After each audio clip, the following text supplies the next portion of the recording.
സർക്കാർ സംവിധാനങ്ങളിലെ സാങ്കേതികത്വത്തിൻ്റെയും നിയമക്കുരുക്കുകളുടെയും രക്തസാക്ഷിയാണ് KT Dineshan master.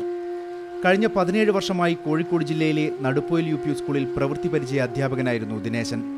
തൻ്റെ അധ്യാപക നിയമനത്തിന് സർക്കാർ അംഗീകാരം ലഭിക്കാതെ പോയപ്പോൾ നീണ്ട 17 വർഷം ഒരു രൂപ പോലും ശമ്പളം കിട്ടാതെ പണിയെടുത്തു.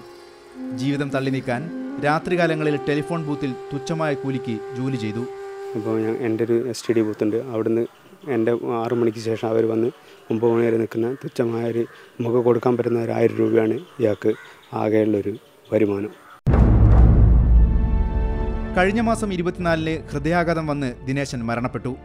ഒരു കുടുംബത്തിൻ്റെ ഏക പ്രതീക്ഷയാണ് അതോടെ ഇല്ലാതായത്. അസുഖബാധിതരായ മാതാപിതാക്കൾക്കും സഹോദരിക്കും വേണ്ടി സുഹൃത്തുക്കൾ ചേർന്ന് ഇപ്പോൾ സഹായ കമ്മിറ്റി രൂപീകരിച്ചിരിക്കുകയാണ്. സർക്കാരിനും ഈ ഒരു കാര്യത്തിൽ എന്തെങ്കിലും ഒരു തീരുമാനം എടുക്കാൻ കഴിയും. വേണമെങ്കിൽ ഈ സർവീസ് പരിഗണിച്ചുകൊണ്ട് മേലിൽ ഈ കുടുംബത്തിനെങ്കിലും ഒരു ഫാമിലി പെൻഷനെങ്കിലും ഈ സർക്കാരിന് കൊടുക്കാൻ കഴിയുന്നതേയുള്ളൂ.